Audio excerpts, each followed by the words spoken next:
Boa noite a todos. Agradecer a Deus a oportunidade de estar aqui com os amigos para conversar um pouco sobre o Evangelho para essa semana que se inicia hoje, né? Assim pudermos começar a segunda-feira com uma diretriz espiritual para as nossas vidas, para o dia a dia, né? Jesus é a luz das nossas vidas, é a luz do mundo. Então todo esforço que a gente faz no sentido de tentar compreender a mensagem do Cristo é para nós esperança, renovação, força, fé e coragem, que é sempre o que nós precisamos, né? Para vencer aquilo que ainda carregamos em nós, a materialidade que ainda anima a nossa vida. E quando o Valentim me convidou, né, a quem agradeço aqui mais uma vez, ele perguntou para mim qual o tema, o que nós vamos conversar, né? E eu fiquei um pouco em dúvida.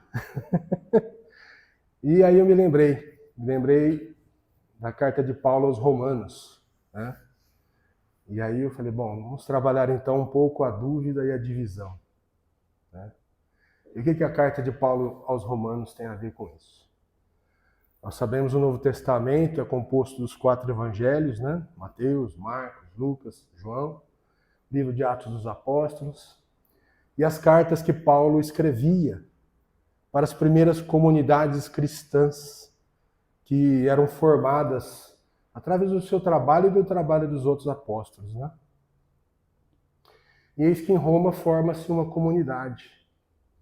Essa comunidade cresceu bastante e ela era composta basicamente de judeus e de gentios, né? No linguajar judeu. Não pode esquecer que Paulo era judeu, né? O que vale dizer? Judeus e pagãos, né? Do ponto de vista católico, nós somos pagãos, né? Equivaleríamos aos gentios da época, não é? E essa comunidade formada por pessoas vindas do judaísmo, pessoas vindas do paganismo romano, já era muito sincretizado, né? Com ideias gregas, ideias hindus, né? E o próprio panteão romano.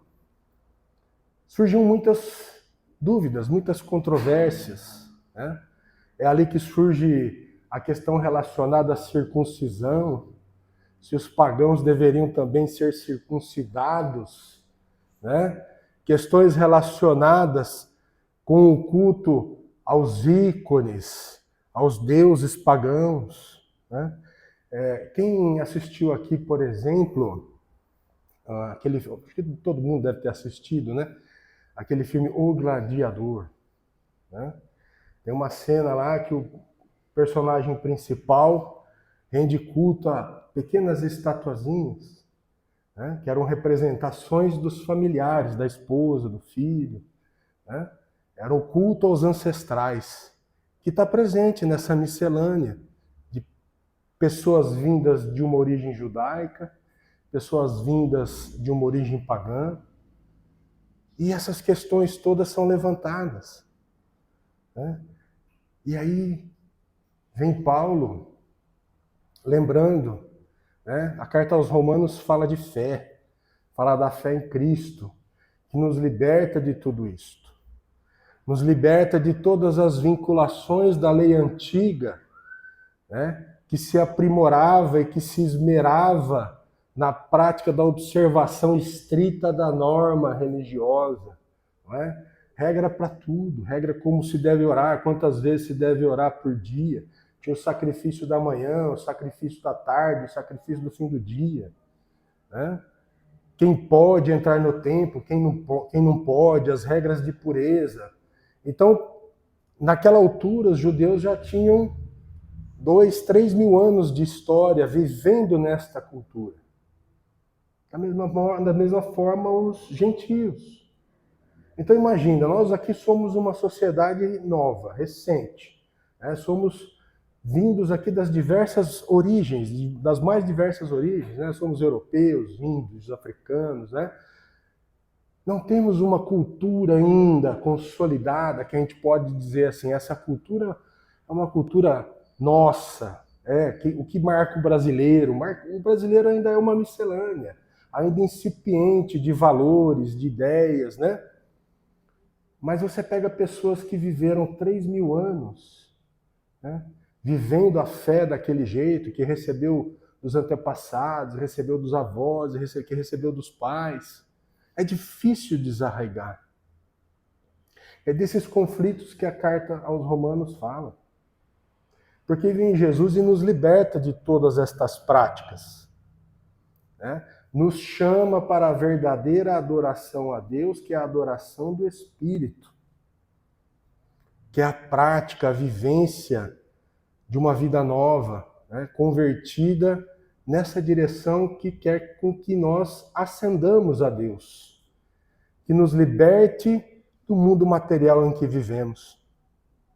E aí tem um trecho muito famoso que todo mundo, eu vou reproduzir aqui, um pedacinho que todo mundo deve ter ouvido alguma vez, né? Em um determinado momento, lá do capítulo 7, verso 14 a 15, Paulo vai dizer assim: porque o bem que eu quero, este eu não faço, mas o mal que eu não quero, este eu faço. O que provém? Do que ele está falando? Ele está falando dessa mensagem que o Espiritismo nos traz. Ele não está falando de Espiritismo, mas é a mesma mensagem. Que nós ainda somos apegados às coisas deste mundo, aos chamados dos arrastamentos que a materialidade que carregamos em nós ainda nos traz. Nós somos chamados pelo apelo da multidão, o que todo mundo faz, não é? Não temos convicção na fé da imortalidade das nossas almas. Se a gente for fazer um paralelo, as ideias que o Espiritismo nos apresenta também estão aí há milhares de anos, que nos foram apresentadas pela espiritualidade através de Kardec por meio da razão, né? Liberta da mitologia, liberta do misticismo, dessa ideia do sobrenatural, né? O Espiritismo, os espíritos vão dizer, não existe nada sobrenatural, é tudo natural. O espírito é natural. A sobrevivência do espírito à morte do corpo é natural. No entanto, nós ainda temos dificuldade de conceber isso. A gente ouve, repete, quantas palestras a gente não ouve aqui, né? Os princípios básicos da doutrina espírita, a imortalidade da alma, a multiplicidade das existências, né? A existência de um Deus justo, soberanamente justo e bom, né? Causa primária de todas as coisas, inteligência suprema. Ou seja, Deus não comete erros. Deus não é só justo, é justo e bom em tudo que nos acontece. Mas no dia que nós somos chamados a experimentar e a vivenciar e a reproduzir esta convicção no dia a dia, o quanto nós ficamos apegados à dúvida e à divisão. E como Paulo diz na carta aos Romanos, eu sei o que é certo. Né? Os espíritos vão dizer da mesma maneira, a lei de Deus está gravada onde? Na nossa consciência. Ou seja, o bem que eu quero, este eu já sei, eu já tenho essa diretriz. No entanto, eu ainda, por causa dos meus apegos do mundo, não consigo realizar este bem. Porque eu ainda atendo aos apelos do mundo. Né? Então vamos ler o trecho que eu escolhi aqui para a gente conversar, para a gente desenvolver um pouco mais.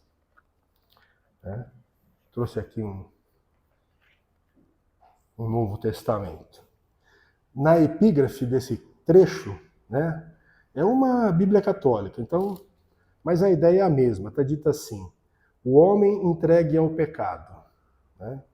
Sabemos que a lei é espiritual, ele está falando da lei antiga.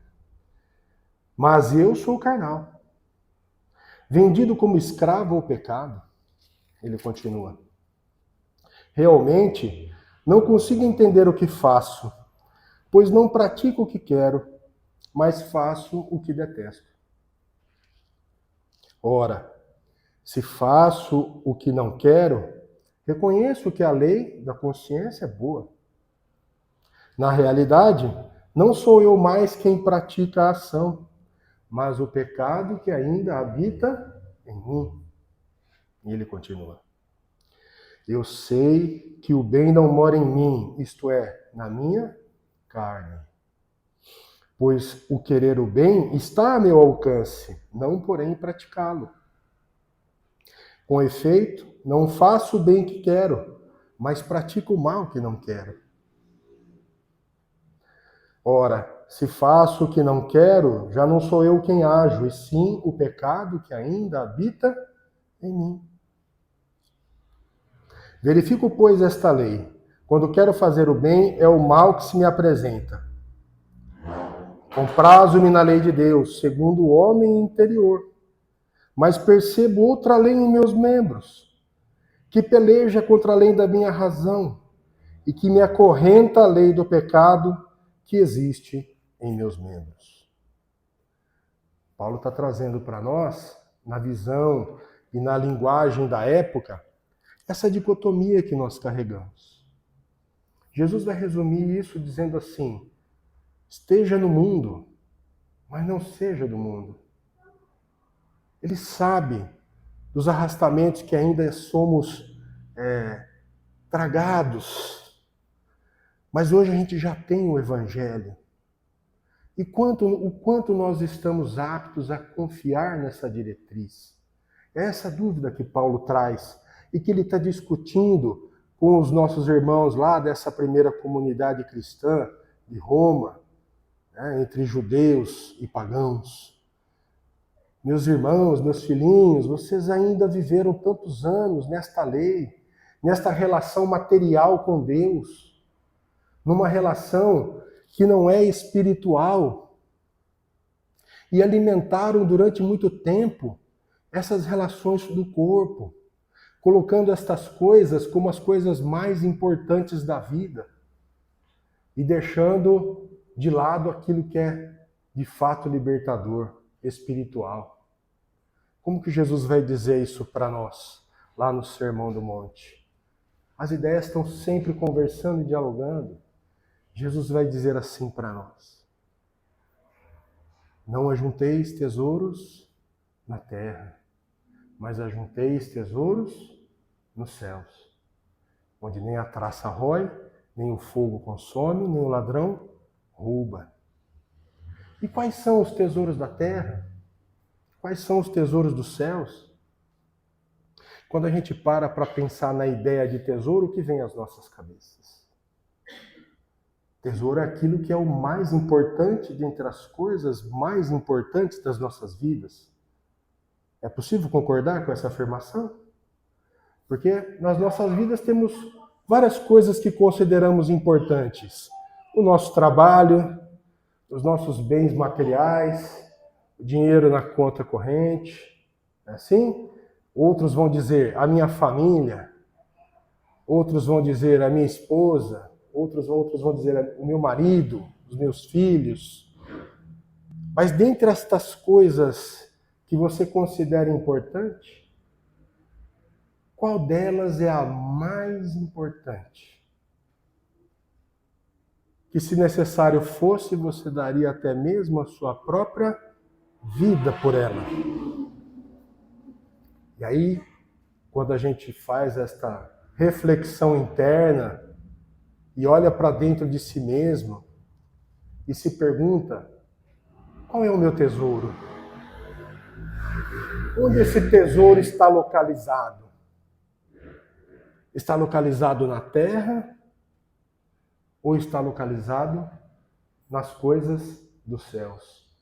Por exemplo, no nosso dia a dia, o quanto eu tenho me esforçado por ser justo?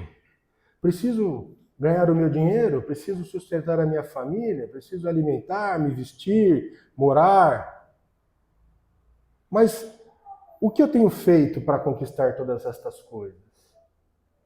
Eu tenho feito buscando ser justo, colocando o valor da justiça acima do valor da posse? Ou eu tenho feito qualquer coisa para reunir dinheiro?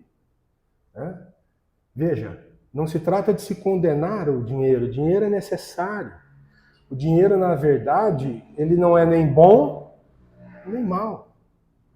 Ele é necessário. Sem o dinheiro a gente não se alimenta, a gente não alimenta as pessoas que a gente tem sob nossa responsabilidade. Sem o dinheiro a gente não alimenta, por exemplo, as obras sociais da casa.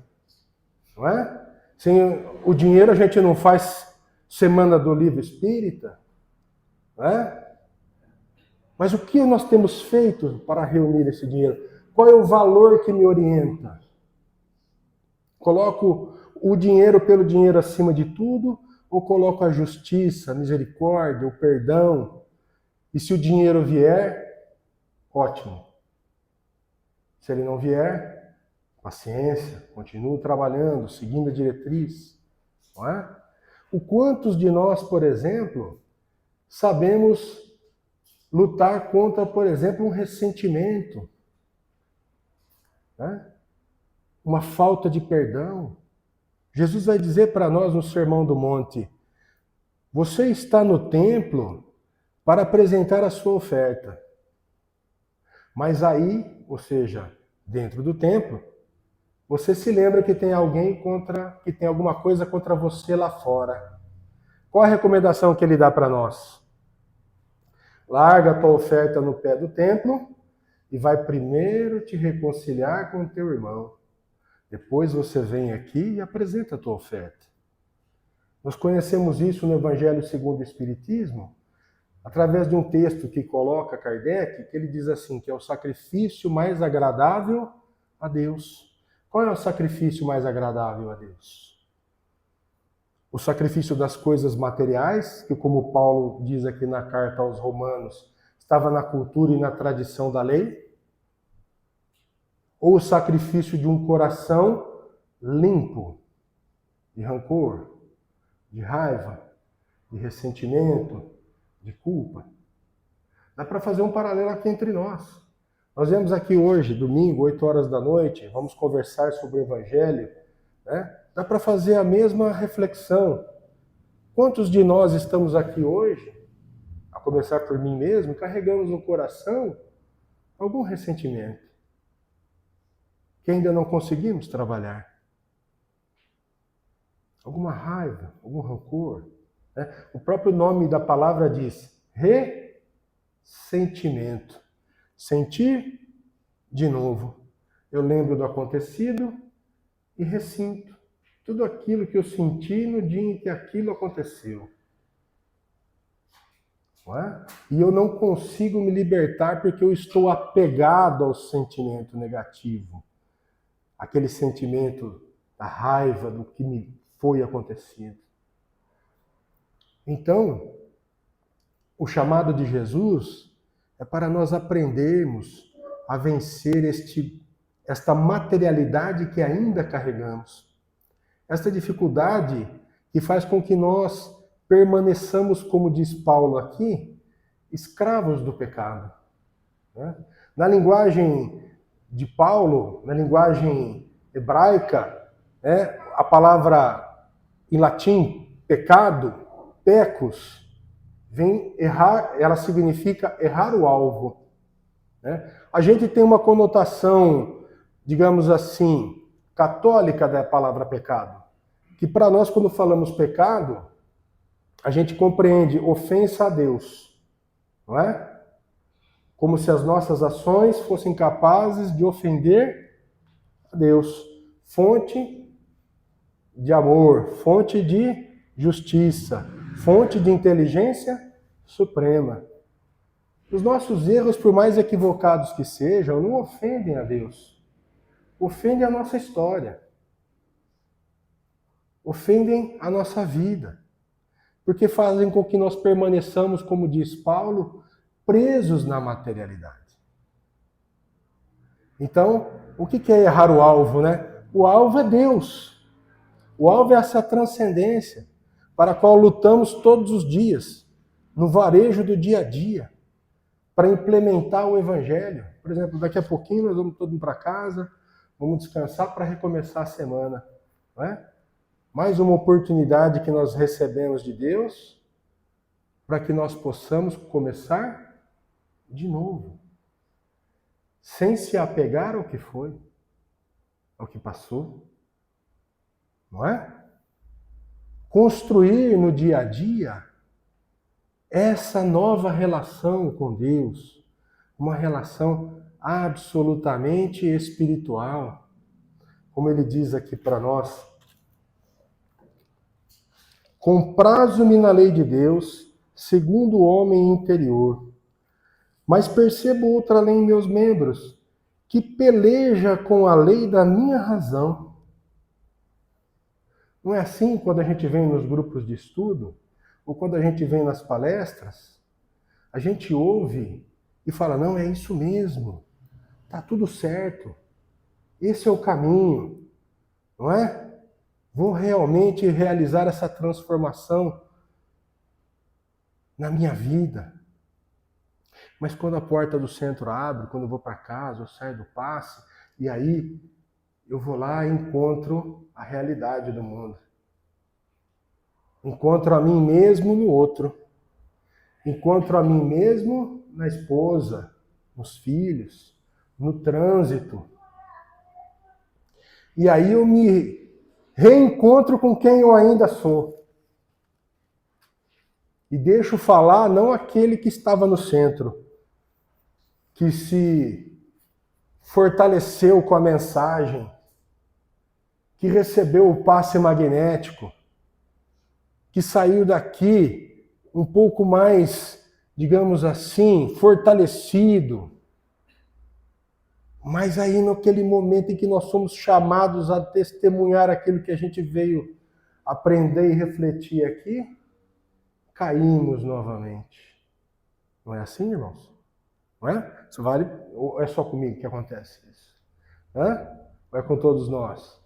Mas hoje eu vi com uma pegada meio umbralina, né? Estou todo de preto aqui. Por quê? Porque é ainda que nós somos. Nós carregamos estas sombras em nós. E esse trabalho de redenção, ele é um trabalho que precisa ser cultivado a cada dia. E aí, me caiu uma obra na mão aqui, que é uma das inúmeras obras de mensagens do Chico, né? Chama-se Paz e Renovação. São espíritos diversos. E tem um texto aqui, vamos comentar um pouquinho a respeito dele. É um texto de um espírito que se apresenta como Albino Teixeira, né? O nome do texto é Edificação. Tudo que é útil e tudo que é nobre na terra exige preparação. Casa alguma se ergue sem que elemento a elemento se ajuste na concretização do plano estabelecido. Ou seja, esse espírito renovado que eu quero ser não se edifica do dia para a noite. Eu não saio daqui do centro hoje já uma criatura transformada. A gente não constrói uma casa do telhado, a gente geralmente sai do centro, né, que é já ser espírito de luz, não é assim? Ou seja, a gente quer construir a casa do telhado para o alicerce. No entanto, a gente precisa cavar o baldrame, abrir lá a vala, construir o baldrame. Em cima desse alicerce, conforme o tipo de terreno, vai exigir mais. Se o terreno é mais mole, né? Se é um terreno que não tem firmeza, é um terreno que não está consolidado, você precisa de mais fundação. Então precisa de autoanálise. Olhar para si mesmo, verificar quais são os materiais, qual é o material mais adequado para eu poder fazer essa fundação. E em cima dessa fundação eu vou colocando um tijolo depois do outro. Ergo as paredes, cubro a casa, depois eu reboco, pinto, adorno. Edifico a cada passo um pouco. Porque quando a gente olha a tarefa grande, porque o que o Espiritismo nos chama? Se a gente pega lá na escala espírita, Dizem os Espíritos, no livro dos Espíritos, nós estamos destinados à perfeição relativa. Estamos destinados à libertação, destinados ao rompimento do ciclo reencarnatório. Né? Ninguém ignora aqui, nós não somos espíritos que fomos criados com esta reencarnação, com esta vida. Já existíamos antes desta existência, já estávamos vivos. Quando este corpo se for, nós permaneceremos vivos. Estamos presos nesse círculo vicioso, digamos assim, né? Ao mesmo tempo vicioso e redentor, porque a vida é a libertação.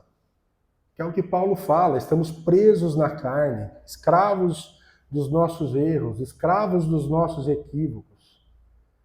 Porque a gente não faz o trabalho necessário de se edificar a cada passo. Cada oportunidade do dia é a oportunidade de a gente acrescentar um tijolinho nessa casa. Né? Vencer a contradição, vencer o sentimento negativo. Emmanuel, no Pensamento e Vida, vai dizer que as nossas ações nascem nos nossos sentimentos. O sentimento gera emoção, a emoção gera pensamento, o pensamento gera palavras e ações. Quantos de nós observamos quais os sentimentos nos assaltam o coração naquele momento em que nós vamos decidir? Quando a gente vai tomar uma decisão importante, o que está rolando na nossa cabeça, no nosso coração? O que está me animando a tomar aquela decisão? Então é um chamado para a gente se observar. Olhar aquilo que está por trás do que estamos fazendo. Ou seja, a locomotiva por trás dos nossos atos. E Albino Teixeira continua. Campo cultivado reclama operações sistemáticas de limpeza e adubação. Amparo e plantio. Agora ele traz um paralelo com a agricultura, com o campo, com o cultivo do alimento do dia a dia. Ali, a edificação exige um trabalho de você acrescentar, somar. Aqui, a edificação exige um trabalho de limpeza. Eu vou acrescentar, eu vou somar, mas eu vou manter aquilo limpo.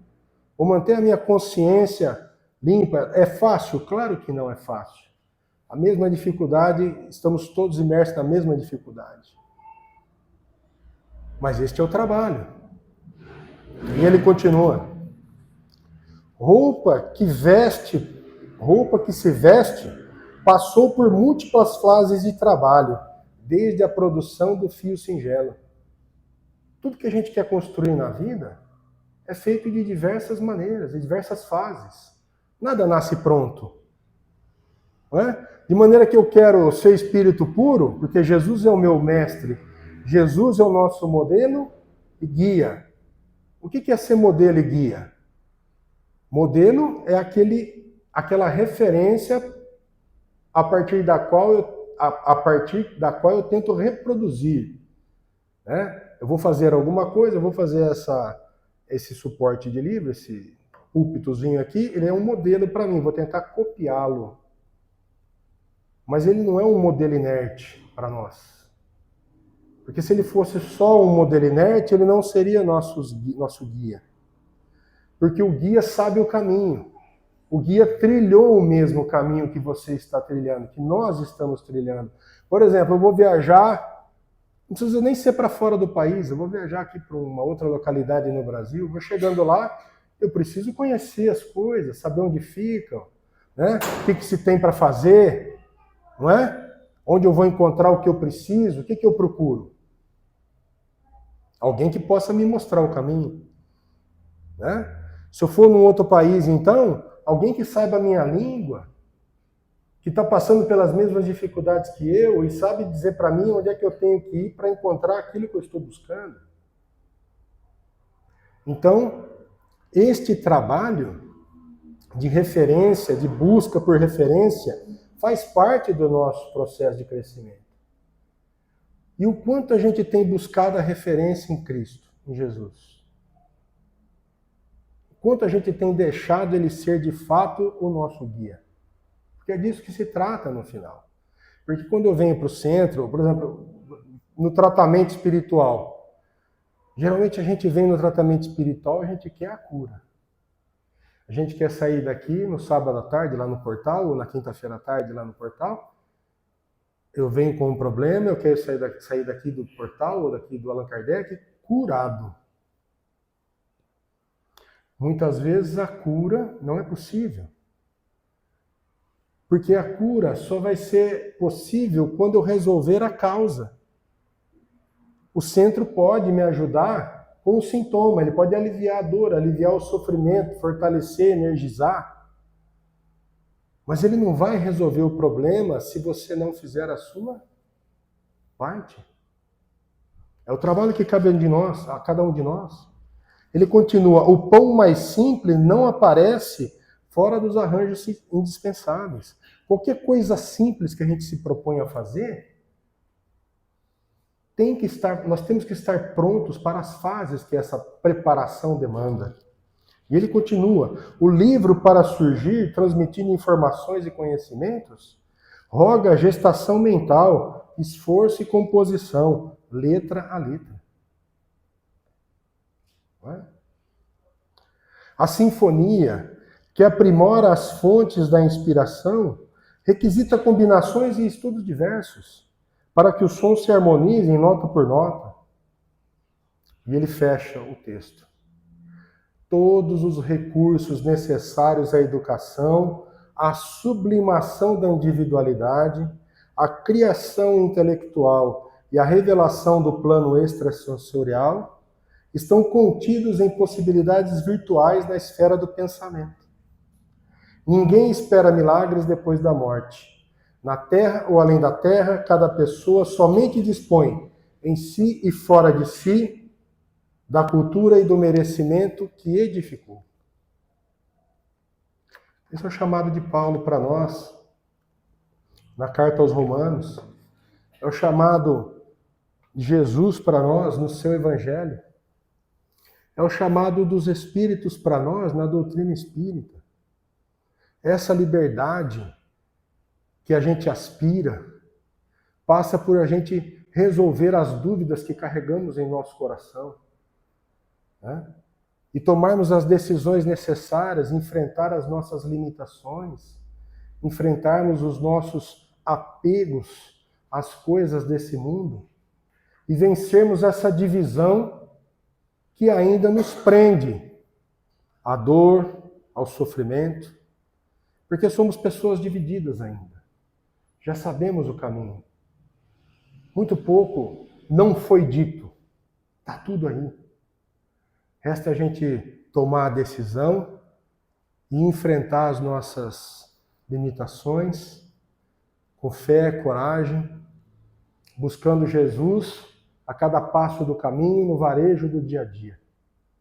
Enfrentando os nossos sentimentos, analisando os nossos sentimentos, né? As nossas emoções, os pensamentos que animam as decisões que nós tomamos todos os dias.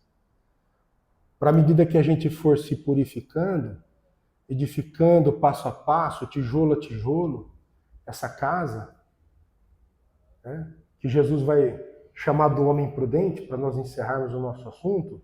Quem lembra dessa figura do homem prudente? Essa edificação um dia vai nos libertar.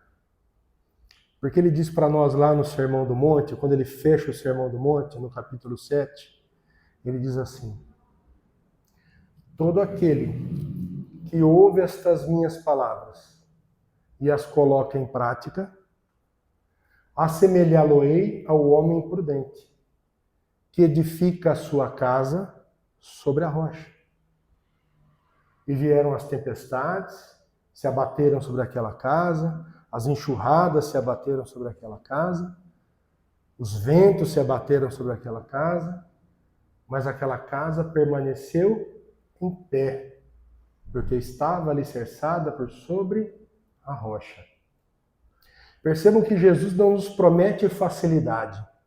Ele não está dizendo para nós assim, siga o Evangelho, que a tua vida vai ser uma maravilha. Você não vai ter dor, não vai ter sofrimento, não vai ser traído, não vai ser roubado. Vai acontecer tudo isso com você. No entanto, se você tiver edificado sobre o Evangelho, nenhuma destas coisas irá te derrubar. Então, que nós consigamos edificar em nós esta casa do Evangelho. Que nós consigamos transcender a nossa materialidade, nos libertando desse ciclo vicioso dos nossos erros. E que assim um dia consigamos nos reencontrar com a felicidade prometida por Deus. Muito obrigado a todos, uma boa noite, que todos nós tenhamos uma semana de muita fé, coragem, força para fazer o que precisa ser feito e crescermos espiritualmente. Obrigado a todos.